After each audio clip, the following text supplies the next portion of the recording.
दोस्तों, आज हम लोग क्लास 9th का पहला चैप्टर जो केमिस्ट्री का है, हमारे आसपास के पदार्थ को आज लोग हम पढ़ेंगे। इस लेसन में क्या क्या होता है, इस लेसन को हम लोग दो पार्ट में पढ़ेंगे। आज हम पहला पार्ट शुरू करने जा रहे हैं। देखिए, पहली बात आती है पदार्थ किसे कहते हैं।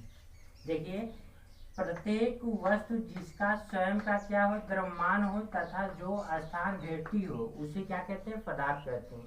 जैसे देखिए क्या है, मार्कर है। मार्कर क्या, जहाँ मान लो हाथ में यहाँ रख दे रहे हैं, ये क्या कर रहा है, स्थान घेर ले रहा है। ये क्या हो गया, पदार्थ हो गया। जैसे क्या, मेज हो गया, क्या हो गया, पेन हो गया, किताब हो गया, मेज हो गया, कुर्सी हो गया, फल हो गया इत्यादि। जितनी भी वस्तुएं आपको दिखाई देती हैं जो क्या करती है, स्थान घेरती है, उसे क्या बोलते हैं, पदार्थ बोलते हैं। अब देखिए, पदार्थ के अभिलक्षण, पदार्थ में क्या क्या गुण होता है पता होना चाहिए हमें। देखिए क्या क्या होता है। प्रत्येक पदार्थ छोटे छोटे कण से मिलकर बना है, जिसे पदार्थ का अवयवी कण कहते हैं। देखिए, एक कण में क्या क्या होते हैं, अणु होते हैं, परमाणु होते हैं और आयन होते हैं। जो एक कण में क्या क्या होते हैं, अणु होते हैं, परमाणु होते हैं और आयन होते हैं। देखिए, प्रत्येक पदार्थ के पास द्रव्यमान, आयतन और घनत्व होता है, जो कि पदार्थ के महत्वपूर्ण भौतिक गुण हैं। इन कणों में जो अंतर आणविक बल होता है, अंतर आणविक बल होता है, वो क्या होता है, हमेशा पाया जाता है। किसी में कम पाया जाता है, किसी में ज्यादा पाया जाता है, किसी में एकदम कम पाया जाता है। तो इसका ये गुण होता है पदार्थ का। देखिए, पदार्थ के वर्गीकरण, पदार्थ कितने भाग में बांटा गया है।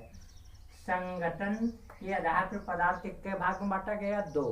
पहला भाग क्या है, शुद्ध पदार्थ। दूसरा क्या है, मिश्रण। जो शुद्ध पदार्थ होता है उसमें देखिए कौन कौन है, एक होता है तत्व, एक होता है यौगिक। जो मिश्रण होता है उसमें दो मिश्रण होता है, एक समांगी मिश्रण, एक होता है विषमांगी मिश्रण। अब हम पढ़ते हैं शुद्ध पदार्थ में तत्व को। देखिए, तत्व किसे कहते हैं, ऐसा पदार्थ जिसके सभी कण समान होते हैं, तत्वों के भौतिक तथा रासायनिक गुण सदैव समान होते हैं। वर्तमान समय में आधुनिक आवर्त में कुल ज्ञात तत्वों की संख्या कितनी है, 118 है। जैसे क्या हो गया, हाइड्रोजन और हीलियम, ये सब क्या होते हैं, तत्व होते हैं। अब देखिए बात आती है यौगिक किसे कहते हैं। जब दो या दो से अधिक तत्व एक निश्चित अनुपात में संयोग करते हैं तो यौगिक का निर्माण करते हैं, तो उसे क्या बोलते हैं, यौगिक बोलते हैं। जैसे देखिए क्या हो गया, H2O। देखिए इसमें क्या दो तत्व मिले हैं, एक हाइड्रोजन, एक क्या, ऑक्सीजन है। दो लोग मिल गए, किसका निर्माण कर देंगे, जल का। H2O मतलब जल का निर्माण कर देंगे, क्या हो गया, यौगिक हो गया। अब देखिए, पदार्थ की जो अवस्था होती है, इसमें सवाल बनते हैं। जो पदार्थ की अवस्था होती है वो देखिए प्रयोग के आधार पे, जो प्रयोग के आधार पे पदार्थ की अवस्था कितनी होती है, 5 होती है। कौन कौन होता है, ठोस होता है, द्रव होता है, गैस होता है, प्लाज्मा होता है, बूस्ट, आस्टिन, ये होता है। नहीं, ये सब क्या होते हैं, पदार्थ की अवस्थाएं होती हैं 5। अब देखिए इसमें बात आती है मुख्य पदार्थ की अवस्थाएं कितनी होती हैं, 3 होती हैं, ठोस, द्रव और गैस होता है। अब देखिए, आज हम लोग पढ़ेंगे ठोस के बारे में। देखिए ठोस क्या होता है, ऐसे पदार्थ जिनमें आकृति एवं आकार क्या होता है, निश्चित होता है, जिसका आयतन क्या होता है, निश्चित होता है। इसमें बल लगाने से ठोस टूट जाते हैं। ठोस के अणु परस्पर बहुत पास होते हैं, क्योंकि ठोस के मध्य लगने वाला अंतर आणविक बल अधिक होता है। क्या होता है, अधिक होता है।